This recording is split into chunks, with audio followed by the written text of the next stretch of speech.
Welcome to Sunday Reflections. Today is another day of us being here, and I think you'll find something very interesting today. I know I do, and I think that you all will too. There'll be some kinds of different ways, and we have with us today Jacob Atem. And Jacob will be with you in just a minute or two, but I want to welcome you, first of all, to being here for our Sunday Reflections. It's always great to see you. I see you a lot every once in a while, and we'll be doing it with your family one day again. So that's it. That's right. Thank you, Rick. It's All right. Well, always it's good to great. see you. It's great. Well, I want to talk about, first of all, our people that help us be here today. And I want to start with the She family because we'd like to extend our heartfelt thanks to them. The She family is one of the most generous and community-focused families in St. Johns County. You know, though through their work, they work at Tringali Barn, a premier event and vending venue, and the leadership is by Chris Shee. The family continues to support and uplift countless local causes. So many, so many. Their commitment to giving back makes a lasting impact. Does on me and it will on you. And we are truly grateful for all they do in our community, very much so. And thank you, She family, and you make St. Johns County stronger. And we're also very blessed to have today, again, as we've been, the Clam Shack of St. Augustine, Florida. And they are just having the craving, fresh, flavorful seafood in the heart of historic St. Augustine. And if you come to DJ's Clam Shack at 21 Hippolytus Street, where Northeast meets Key West, born in the Florida Keys, rooted in New England tradition, DJ's serves up lobster rolls, and I've had some of those, and they're unbelievably great. Fried clams, conch fritters, and more, made fresh with the highest quality ingredients at prices you can afford. They're open Tuesday through Sunday, 11 to 9, and it's the perfect spot to take a bite. Stroll the streets of Old St. Augustine and taste one of the best seafood experiences in the country. So be here today and let us continue on with our discussion because, you know, this is a reflection day that I find to be significant. And it's been affecting me a lot over this weekend. But I want to have the folks out here that are watching or listening to what you're doing tell them a little bit about you, Jacob, and how you've been. I should probably call you Dr. Jacob because of your PhD, but that's not the way it started, is it? No. Well, thank you, Rick, because reflection is very important, very significant. Over 30 years ago, uh, I was young. I was You were born, 6, right? I was 6 years old. I was born in a country called Sudan. And unfortunately, the tragedy hit me where the Sudan Armed Forces, the militia, attacked my village. And in that village, I became an orphan. So today, you saying reflecting, that's where I start my reflection on those dark times that I lost my parents. I lost 2.5 million people in the entire South Sudan. I was forced to be an adult overnight where I don't know where to go. I had to walk more than 2,000 miles. I had to drink urine that I don't want to. I have to survive. And now, reflecting 30 years later, I was full of anger, upset. I was, I feel like I was unworthy. But looking at it now, I was pretty angry with God on this question of why do I have to travel over 2,000 miles? Well, let's talk about when you get to that 2,000-mile walk, where you go to next. So, traveling while the enemy pursuing us. How about those crocodiles? Yes, we went to Ethiopia, and on our way back, there was a river similar to St. John River that was very infested. called the Gila River, infested with crocodiles, and we lost great men. People were either drowned, they don't know how to swim. People were eaten by crocodile because the crocodile was everywhere. People didn't know how to cross, so the enemy captured them. So we lost quite a bit. It was this one single day that we lost a lot of the lost boys. Now, fast forward, once we crossed the river, we went from one country, which is Ethiopia, back to South Sudan and then to Kenya. And we lived there for 10 years. And let me tell you, living as a refugee, it was again, you are at the mercy of the generosity of the American people, for example, who donate food. UNHCR, the agency who you are dependent on, where can you get the hot meal? And reflecting on that, as much as I was upset, I was grateful that I'm alive. Yeah, but didn't a lot of people there take the food away from you? And the local people would always come and rob us at the gunpoint. Well, let's say the UN would give us the food rations. Right. With that food rations, we would get it, and then someone would come and rob us at the gunpoint.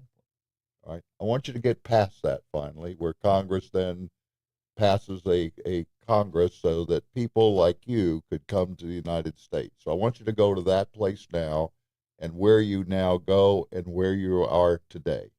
And so I want to brag about the great country called America. You know, when you are sometime in the darkness, you don't see light. Somebody, somewhere, believe it or not, is praying for you. And that was our case. A person proposed a bill for both Democrat and Republican in the Congress to say, you know what, the Lost Boys have suffered, enough is enough.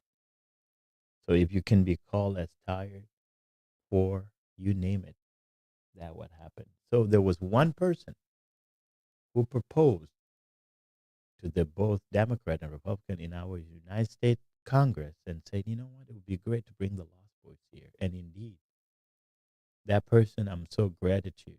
I have so much gratitude for that person.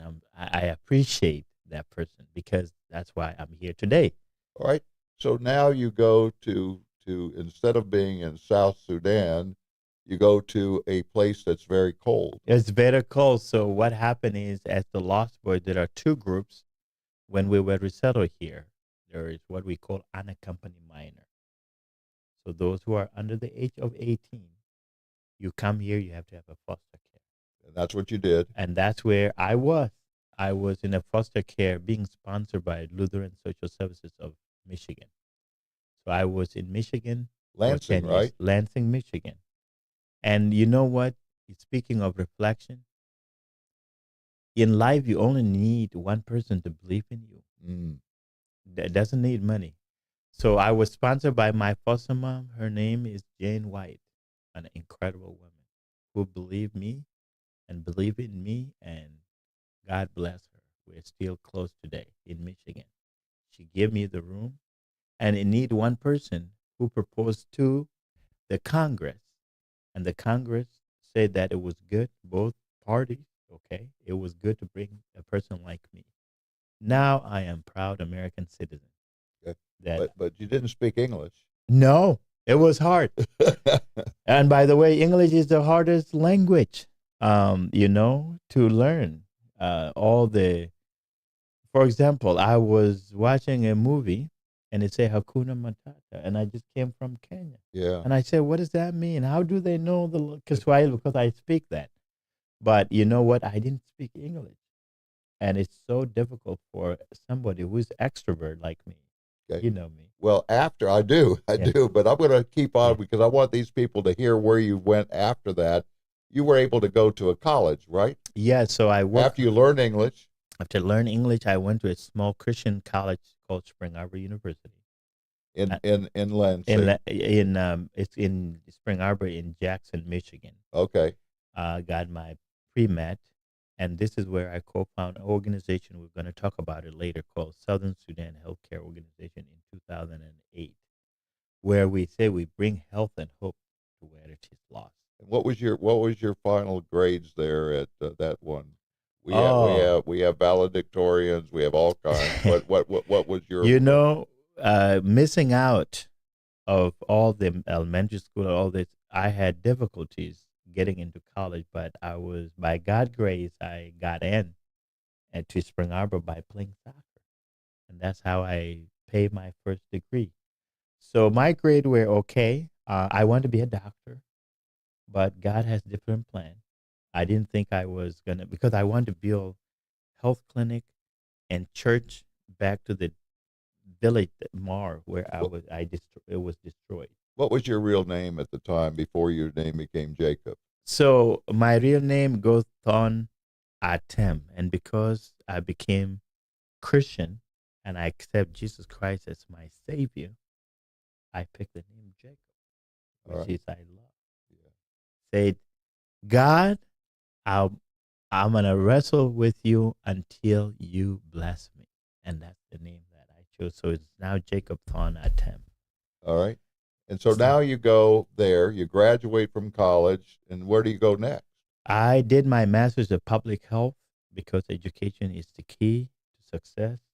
I graduated from master's from Michigan State University with my master's of public health, and then I got married at Jacksonville. What you met her here, and what village was she from? And she's also happened to be from my village. Her name, my beautiful wife Linda, with 3 kids.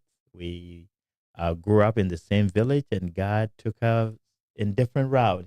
She was in Kenya. I came in 2001. She came in 94. I met her in Sudan. We got married in Jacksonville, Florida. It was just a blessing. And then I was like, I'm going to do a PhD at the great university called University of Florida. So now you have a PhD, in what area is that? So I did my PhD in environmental and global health because most of the time that we were traveling, what I have seen is a lot of us were suffering from what we call communicable diseases, which is a basic preventable diseases that could be prevented. So I want to help back, but I want knowledge, and that knowledge I got at University of Florida. Then I did my postdoc at John Hopkins, which is John Hopkins University in the Center for Humanitarian Health. My goal is always helping the vulnerable, the needy people, whether it's here in America or back home. And so that's what I do now. And aren't you involved with Rotary in Gainesville? Yes, yes, I am part of the Rotary International Rotary Club of Gainesville, and I love Rotary mission. Is we say services above yourself. Yeah. It's not always about you. It's extending Service beyond. above self. Yeah, services above self. And back to our sponsors that were you were talking about earlier, that's what they do. It's not about them. It's helping the community. It helps the other people. So now I want to get a little bit before we go into some more, because we'll Yeah. get to a place in just a minute. Yeah. But I want to give you my reflections because I Yes. knew you were coming. Yes. And one of the places that we were at, I was able to be there yesterday, and we'll talk about that a little bit later more. But it started me getting focused on where I am, Mm. because you have to remember that I've known you for quite a while, and these reflections of where you are with God Mm. change every place you go, and you wonder why today, why did this happen today, why did this go on, and then you find out why. Sometimes you never do, but I understood that we were going to be together, Mm. and I wanted to be sure that we'll share what we do and what we are, in knowing that we can help others. Mm. And helping others is so difficult because we seem to feel that we have to deal, and we do, with our family, with others that we know. But we don't have to just go after something that is we don't need. Mm. We may want some. We always do. We always like different things. But but we also have the ability to help others. That's right. And so for me, I'll get into that a little bit later as well about my reflections today. But I would like to talk about what you have coming up here in next week or right after that. So tell me that today is the 11th Yes, of that. And so I know there's an event that you're having, and I know that I've been to that. that's right. But I want to make sure that others that might want to come there and see how they can be of help to you and to your organization That's that right. would make it so much better to help the people in your country. But to get to that, Yeah. I want you to tell me what's going on in your country today. So I am the CEO of Southern Sudan Healthcare Organization, short for SSHCO. Our mission is to bring health and hope to where it is lost. I co-founded this organization 17 years ago on the campus of Spring Arbor, based on this scripture: "For whom much is given, much is required." It was no longer about me. We've been operating in South Sudan for 17 years, and we run two clinics. We are in charge of 59,000 internally displaced people, particularly women and children. Most of our funding goes to improve maternal and child health in South Sudan. Well, that's because it's the highest number of deaths of women that That's get right. pregnant. Yeah, and it's the maternal mortality rate is the highest in the whole world. And so, just to let you know, there's only one nurse for 39,000 patients. That is unusual. And so, because of that, we do gala every year in Gainesville, Florida. So mark your calendar. What you were asking is on August 23rd. So you reach for the stars, It's right? Reach for the Stars. August 23rd from 5:30 to 9 o'clock. We will be doing a fundraiser, a gala at the Best Western. And so all these proceeds, the money goes to improve maternal and child health. And let me just tell you this. Last week, we have seen over 192 patients just suffering from malaria. Let me ask you this, my fellow Floridian. When was the last time you or your grandkids or you yourself or your child has suffered from malaria? I think the answer is no. These are the typical issues we are dealing with. A simple thing, malaria. Nobody should be able to die today from malaria because it's something we have a solution for.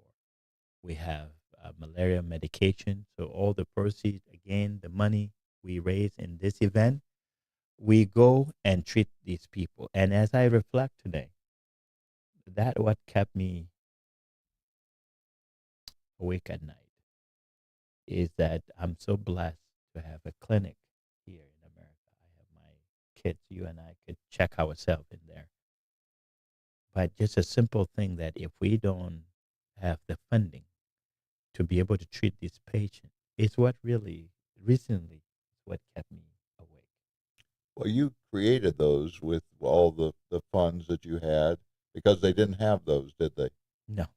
You brought those over during that 17 years. Yeah. So every time we have the money, we wire to South Sudan. We buy the medication locally. And just it's a joy to provide health services. It's one of the many examples to when Jesus is always talk about whatever you do to these needy people, Right. it's Well, what yeah, go ahead. I'm sorry. whatever you do to these needy people, I am with you. And I think that. So, but what you've also done is for the women because you can't get enough doctors to come. So, how are you helping them in that process too? Because we are lacking enough nurses, physician assistant, nurse practitioners. So we do something called train the trainer model approach. We train what we call traditional birth attendant. TBAs, traditional birth attendant, or think of back in the day like your midwife who has been in the community for 30, 40 years, but they're not skilled on today technology. So what we do is we train them and they're in the community. And just last month, we delivered 31 babies because of that. Wow. and they have been in the community. They understand. Of course, for example, just to give you an example, this is maybe gross to you, but when the baby is coming out, they use their mouth. They don't have what do we call the gloves. They don't have a scissor to cut the umbilical cord. So we train them with the basic health care, and they're the ones saving lives. Last time there was a premature baby. There's no oxygen and all this, but because of the support we had, we were able to transfer to the next high level in Juba. So when we're talking about it, it's something to train them to be able to do healthcare delivery. And so that's the model we have. It's not a high tech like here in Florida when we think about healthcare. And just let you know, you take a guess, just to run the clinic that we see a lot of patients, it's less than 350,000 a year. If you think of a one hospital, you name it, Right.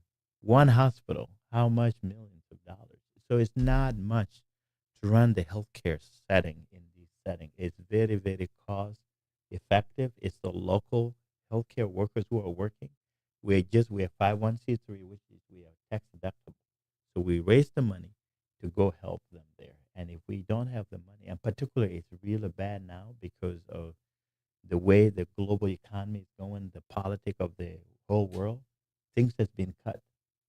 Funding has been cut. So it's people like me who have trained local people, because it's local people with local solutions. They are running the healthcare. We're just here to support them, to help them, to raise money, but we're not the one doing the work. It is them. I appreciate that, and I want you to know this, that from our standpoint, um, we know that there are so many people here too in America that are going through a lot of these areas things. Not like you, not like you. There's no way that anybody has had all of the deaths that have occurred, all of the ways that the people come from North Sudan, and they come in there to still try to take away things from you, and but we do know this. We do know this, that we help other people, and you have to help everybody because we live in a circle, and that circle includes you and me and everybody around the world into that circle. Yes. And if that circle doesn't continue to be a good circle, like in Ukraine, it's been very difficult, and others, and I know that because I've been there, and so from part to part, you have to have it together, and we're not trying to make it because I want to talk a little bit about the basketball. The people that you have that play basketball are some of the tallest people in the world. Yes. And you and I had been with your nephew. Yeah. And just recently, last year, I guess it was, and stuff when he was here. Yeah. But he was what, 18 years old? Yeah. And He was 15. 15 at that 15 time. years old. 15 years old. Yeah. And I know that that he was a little bit taller than you and me. And I think we'll probably figure that out here in a minute or two, and we'll see it. Yep, I think that's him. Yep, there it is. And, yes. And I used to say that I was in the center, but that's not me. So so that's it. So there we go. And we they bring him over to see if they can be a basketball player. Yes. And they bring him here, and actually one of the top basketball players of all time has been from Sudan. Yes, from South Sudan. Let me tell you this. The world be ready for South Sudan. Remember those two words, South Sudan, when it comes to basketball, because we are the tallest in the world.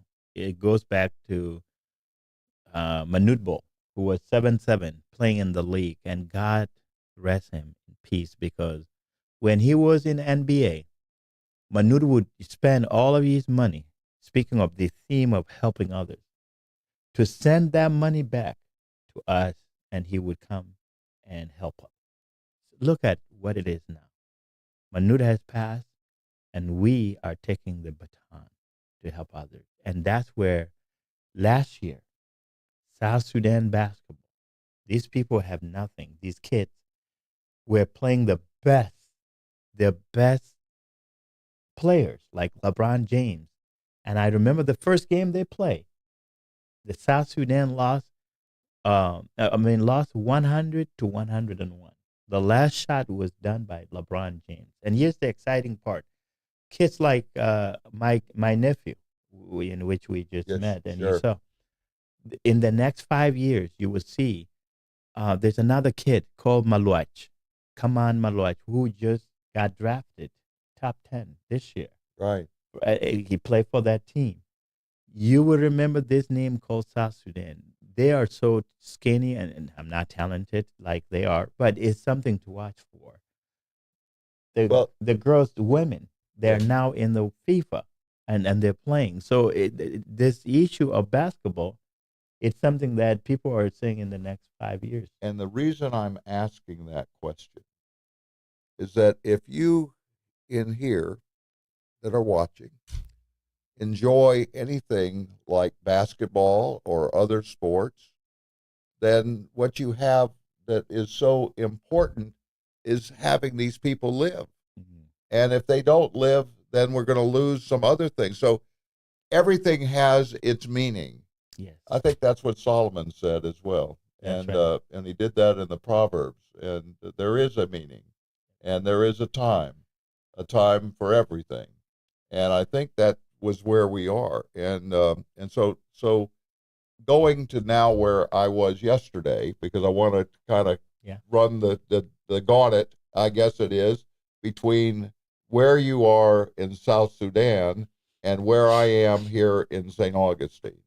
Hmm. And it was this way that is so much that's here. You know, we have a fantastic place where first time that slaves were ever given freedom in America, right here in this community. And it's at Fort Mose. And I was there at Fort Mose yesterday morning, right at the time it opens. And I went out on, they have a big walk called the Freedom Walk Mm. that allows you to go all the way out to where you can't get to the Fort Mose anymore. There is a new one that's been created to show what it looked like, but it's ways out further.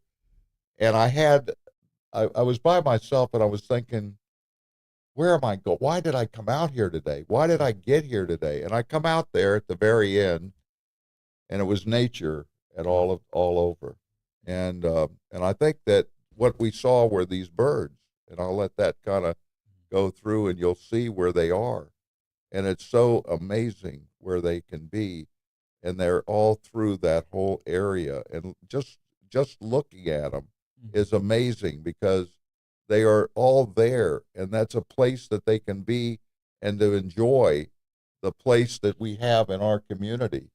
And that's not very far from where we were when were with your nephew, just a Yes. little ways over. Yes. And so that to me, when you bring in, and this is why I thought that the same thing happens. Mm. We have not only previous slaves, but we also have the nature that only God can create. Mm. And so my reflections were, well, tomorrow I'm going to be with Jacob, Mm. and I wanted to be sure that I was ready to understand the nature of where you were when you were 6 years old, Wow. and while you were out there with the cow, just doing the work at that time in a village that you thought would never be harmed. Mm. And you had your parents there, and then later you have an uncle that dies as well because he was taller than you, Mm. and you saw all of those things, and that reflection goes deep within. It goes deep within. In fact, I wasn't going to do this. I wasn't sure, but I did this poem today that I wanted to kind of share because it's somewhat of the same. It's called Heat, Snow, and Rain.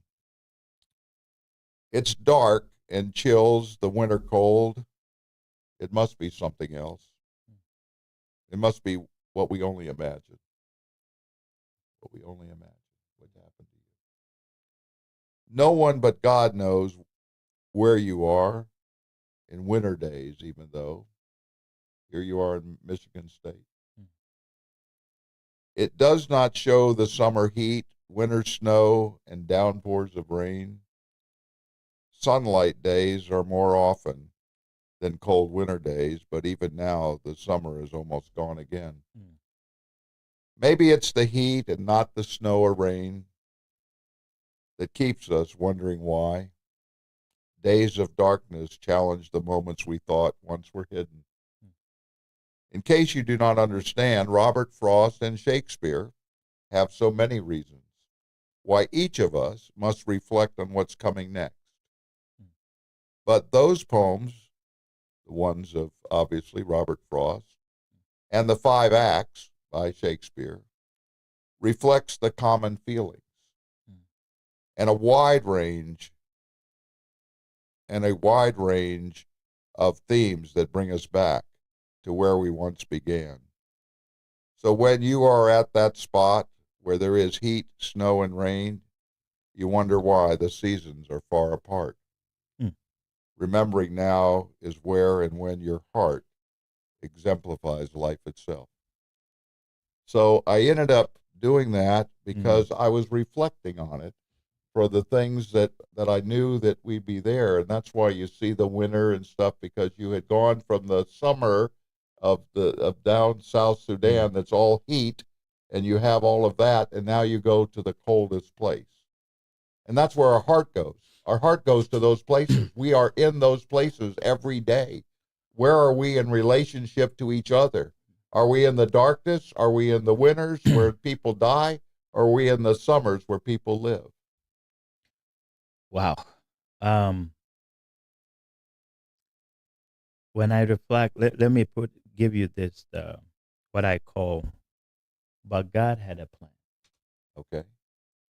A testimony of grace. We need grace, survival, and purpose. And just I'm reflecting back on what I call 30 years. It's one of my favorite scripture is in Genesis. Okay. Genesis 50 verse 20. And here's what it said when I reflect back. It said, you intended to harm me, but God intended it for good to accomplish what is now being done, the saving of many lives. So when I think of that, 34 years ago, the enemy took the lives of my parents, along with 2.5 million people, South Sudanese people, during the brutal civil war from 1983 to 2005. I was left orphaned at just 6 years old. What I want to say about this is throughout my journey, I was captured multiple times by the Sudan Armed Forces. I could have died. I'm just reflecting back now. There were moments when I should have died. This is where I'm like so overwhelmed with life now and anger. Why? But remember that. That's what I'm reflecting today. I should have died because half of 30,000 lost boys died. Half. But the grace of God, my life was spared. That's the only difference. I don't know. Sometimes I will be walking left and right. People get shot left and right, die. We'll cross the river, people die. So many times when I was captured and supposed to die, I did not die. That's what I'm reflecting on. I now understand why God saved me so that I could be a vessel to Him, okay, to help save others. And that's why I wanted to just say that today. That's where I reflect because I get overwhelmed. But you know, all these things come down when you are spared. What is your calling to that nature? That's why I said, you know what? I wake up every day. I said, Lord, just use me, whether here or in America. What we need in life, where whoever is there, you reflect now. You know, don't think about the darkness. It just need one person to propose to bring the lost boys. I came to this country. I was not given billions of dollars. What I was given really is opportunity. And then thinking about the slave, that freedom. It was not like after that give all the money. No, it's that freedom. They did. They became the first cowboys of That in America. that you're given opportunity. That's what I call by God's grace. And that's what I reflect back that had it not been God working in my heart, that you've been hurt.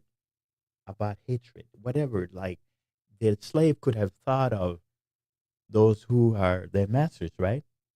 But you know what? They could have been killed coming here Yeah. as well. And so when I reflect back, I'm full of anger and upset, but the God who have grace. That's how I able to cope. Otherwise, my world is upside down. Some of you are watching today. You might have been hurt. It might not be an extent like me, and we talk about grief also, trauma. Whatever you have been hurt, somebody is mean to you, somebody did something horrible to you, and guess what? The enemy want you to hold on that, to be bitter. But it was Nelson Mandela once says, "There's no time for bitter." Being put in prison for 27 years, they're now reunited with the folks who put him to jail because what do? You either let go or that bitterness will kill you. And when you let go, that I think today we need to have that grace of God. You know, we are hard on ourselves. That's right. We are so difficult on ourselves. Well, we have this community that we live in here in St. Augustine has had so many things happen here. Mm. We've had Martin Luther King put in jail. Ooh. We've had people that they broke and they tried to kill people with the Ku Klux Klan. We had people that were trying to just be themselves and allowing to do the same freedom that everybody else has. And they wouldn't let them. And it took all that effort. And that took the Congress again to change the way that votes happen and to give freedom to everyone. We continue that today. We have another nonprofits doing all of these things. We have women that are here with children that don't have a place to live. We have jobs that people cannot stay with because they have something else that they have to do. We're here today because there's nothing left but ourselves with God that can take us everywhere that we should be. And I know this because I've seen it with my lost wife and how that happened. And we were yesterday with a whole bunch of people. Yesterday was very interesting that we got together with a couple legislators that weren't from here, but they were from other places, and people that were interested in helping others. And we ended up having those conversations, and this was after 2:00 in the afternoon, but we left till almost 5 hours later with different people coming in and doing that. And we just thought about all these reflections that we get because we started finding this out. One of the people that was there was the son of one of the persons that worked with me when I was doing cases, and he was a person that had been in the police side.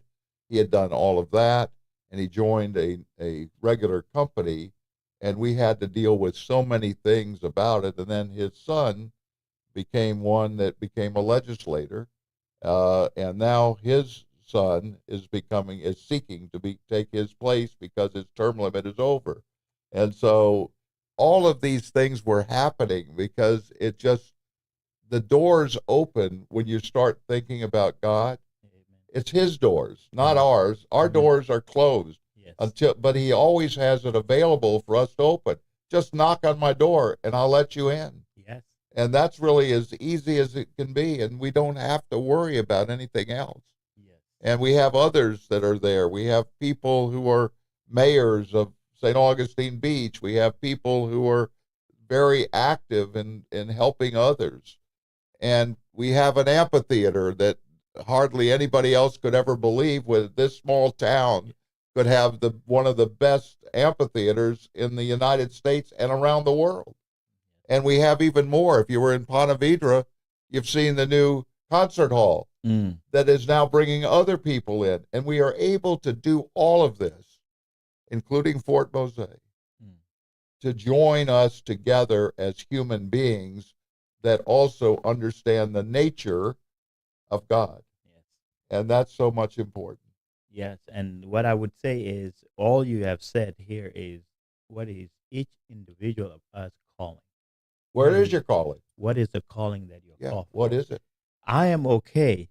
When I came here, I could work hard, get a job, and that's it. But you have to pay it back. That community. Sometimes I teach in prison. Those who have been in prison for 50 years to how they can come back to the community. I love that because we make mistakes. But that mistakes, you learn from it. You reflect from it. And then when God got a hold of you, that's what the word grace is important to me. Grace, because I lived in all the things that I've been gone through that I should have been dead. It was by God's grace who gave me that. So when I think of that, that's why I'm like, who am I to be selfish that I could eat 3 times a day? I am okay. I have health care. Why couldn't I lend a hand to other people, whether it's here or in South Sudan? We need each other as a global citizen. And I said, me personally, if I was not a Christian, I would go crazy because it is God who's dealing with me with the issue I have of frustration, of hatred, of being traumatized, of the because I've been hurt by the world. That's telling me that you know what, you got to trust the world a little. Well, God has opened the door for you Yes, to walk through it and because, help others. Because here's when you talk about God opening the door. Think of this: what if that person did not propose the bill for the lost boys to be here? Would I be here? That one person. What if that God did not let my foster mom to say I have a 3 nice bedroom in Lansing, Michigan? Would I be here? What if when I came to be with my foster mom, and being in a foster care, by the way, is so hard. A lot of things goes wrong there. I was what do they call you know this, you are a lawyer. A ward of the state is one of my favorite that I didn't like because I had to show up to the court every month, make sure I'm alive. There's so much abusive situation going on in the foster care. But listen how, but God, I had a foster family that loved me for who I am, that took me in with my cousin barely speak English and put up with us, that took care of us, that truly love us. What if there was no family? I had to wait for 6 months for somebody to sponsor me in Michigan, in the United States. I used to thought to myself, like, they don't like me. What if I came there and it was not a good situation? You see, I say God always helped me through others. And that's why you have to pay it forward. I've been helped. So what's my calling? Is to help others. And that's what you sound like in this great community in St. Augustine, which is historical, is always looking at help others. And that could be encouragement. Sometimes, yes, we not need money to help the people in South Sudan. You know what I like to do sometimes? I travel through the U.S., through our kids, through high school. That's the gift I can have. Sure. And I remember one child, just to give you one quick example, who was crying because there's a lot of depression going on with our kids today. A lot of things they're going through. This child was crying and said, because he heard my story, he did not commit. She did not commit a suicide that night. She wanted to commit a suicide, but because of my story, she said the thing that she wants to kill herself are not as that important as what I went through. That to me is a win. If I can save one life, it's worth. Don't get me wrong. Somebody that donating to SACO to give to them. That's the calling that we are community. We are together, encouraging one kid. You give one way and you receive the other way. It's give and receiving. It's a blessing. It's the word that you always encourage me personally and others with a poem. Maybe that's what I need. Somebody is probably blessed with a lot of money, okay? But it's not happy because all they need is just a simple encouragement. That Rick, you can do it. How often are we checking on each other? Starting with my relative. Because I'm so busy, I'm this and this and this, we don't have time to reflect. This is why I love today. Sorry, I'm getting fired up. Because you have to reflect on life. How much God has brought you. How far? Because life now in America is this: let's go, go, go, go, go, go, go, go, go. We don't stop and say, let's take a breath. Lord, thank you for today, for waking me up, for waking people up. That is a simple reflection because we are so stressed to say, let's go. Do I do this? Do I do this? What did we're checking boxes and we are not reflecting how far God has brought me.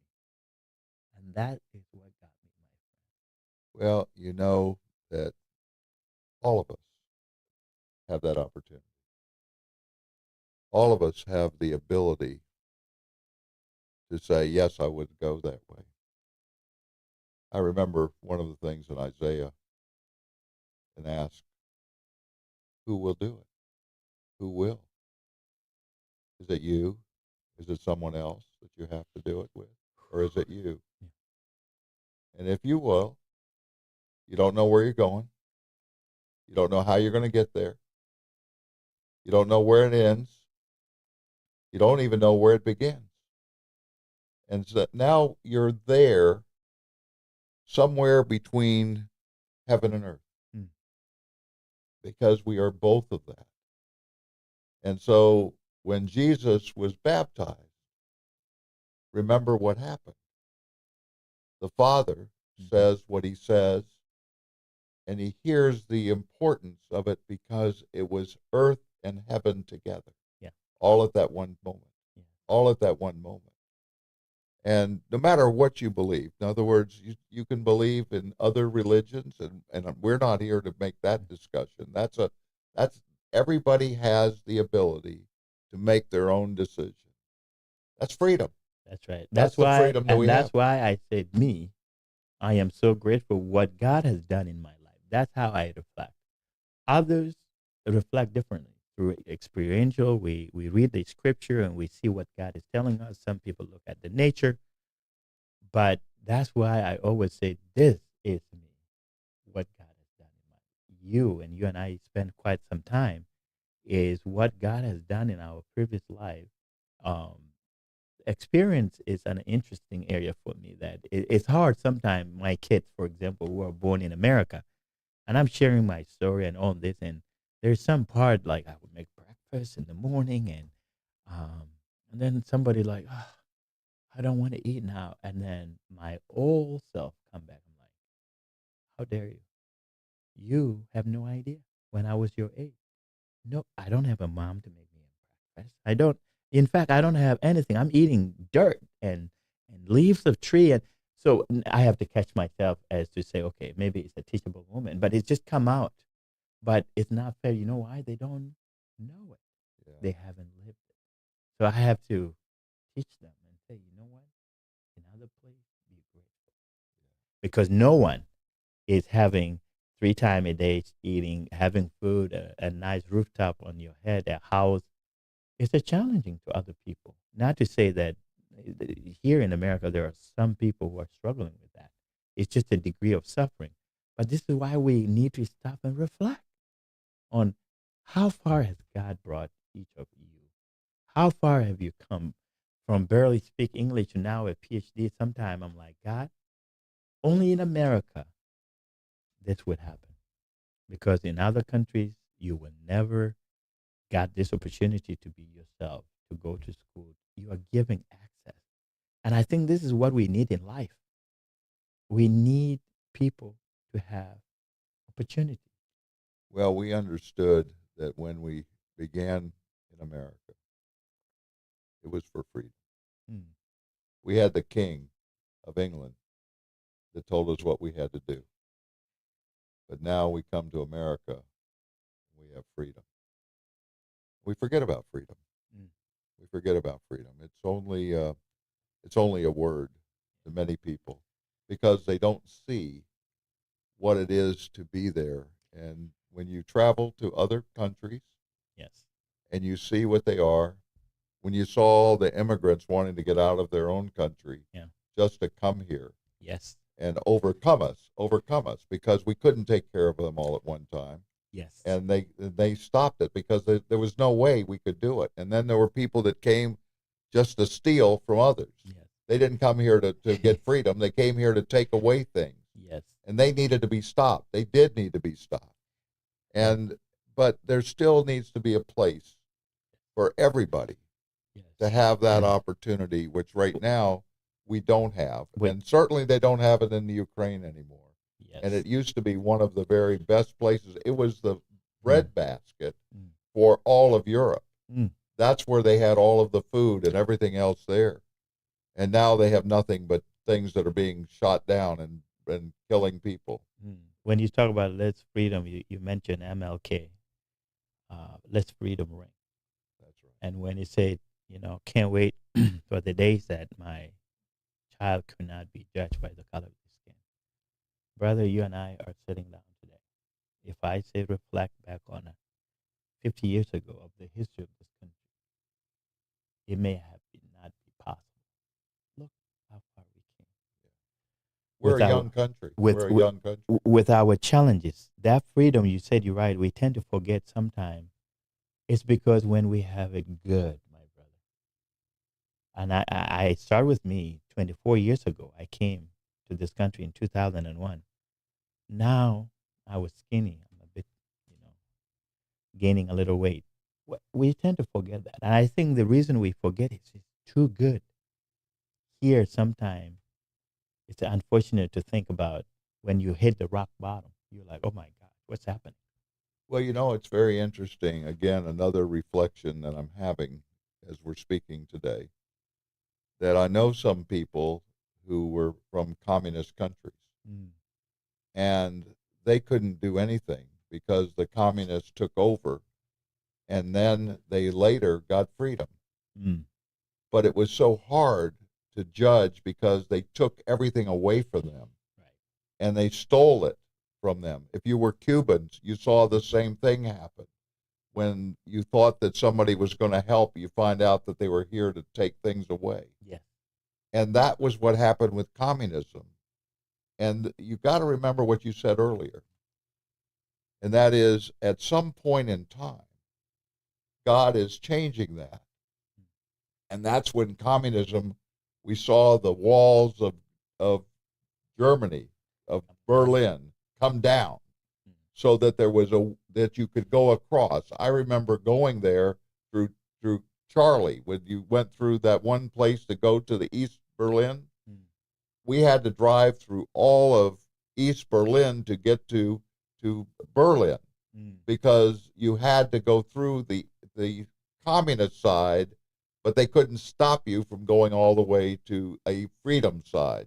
Yes. And so when you get to that place and you see the difference between that which is not going to ever give you freedom and that which is freedom, Yes. you have a totally different way of life in your life. And it reminded me of 2001. I came in April 13, 2001, barely speak English. 5 months later, September 11 happened. And I was asking, was my limited English, and say, what is this? Someone described to me. I remember at 8 a.m. sitting in the classroom when September 11 happened. And once they explained to me, brother, I say, America, welcome to my world. You see, when you talk about freedom, is when we, the Lost Boy, were so grateful to be brought to this country that this is our country. And I'm a proud American citizen right now, where we tried to donate blood. And the people said we didn't have enough blood to give. Where the America, if you may remember, for those who, I don't know, wherever you were at September 11th, where men, the firefighters, would drive all the way from as far as other states to New York, where you remember that nice thing said, United we stand. I love that. It lasted for 2 weeks. I wish it was continued like this. I think that freedom that you said, my brother, Rick, is Is what even I reflect just being here in 24 years in America. Is we tend to forget that freedom, where men and women in uniform are defending our freedom somewhere. And I say, America, imagine September 11 every day for the rest of your life, every day. That's why our policy overseas, and you know this, you've seen this, keep us secure here. I have so much respect for men and women in uniform who keep us protected. It's a freedom that you and I can share our view like this without not, the man who has the gun. And the responders, all of the And the responders that can help us here and keep us safe. Yes. People to give us all these things to get us into a hospital, and all these people don't understand how significant we are in this country. And that is a reflection that we need to understand, because God is with us all the time. Yes. And I want to kind of wrap up here a little bit here so that I can go back again a little bit about what you have coming up on very short time from now. Yes. And if anybody has that opportunity to come over, just let you know, and then they can come and do it. And I think if they'll just reach out to where you're at when we had this shown before, because it'll be a great place to hear these things happening and how other people are helping you, and how others need to be able to make this thing work. And I just know for you that I'm grateful that you came. Yes. I'm grateful that we're friends. Yes. And I'm grateful that we see each other and talk with each other in ways that no one else can understand, because we know where you've been and where I've been, and they've all been different for each other. Thank you so much. Again, I'm from Gainesville, Florida. I am asking you if you have anything going on, or it's a nice date, I call it, on August 23rd in Gainesville, Florida at the Best Western. It's called Reach for the Stars. The address is there. Also, our website is www.sshco.org. You can purchase a ticket. In fact, it's a $100 for a person, and it's $175 for a couple. And then all the money again is for the good cause. Is to improve maternal and child health at our clinic. We see a lot of patients, and this is how 1 year we raise money to give back to the people in South Sudan. Well, thank you so much for being here, and it's a blessing to have you here.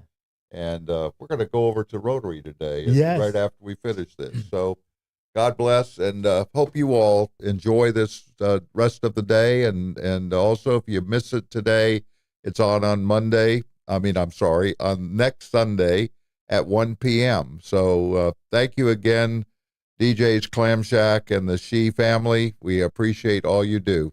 God bless, and God be with you.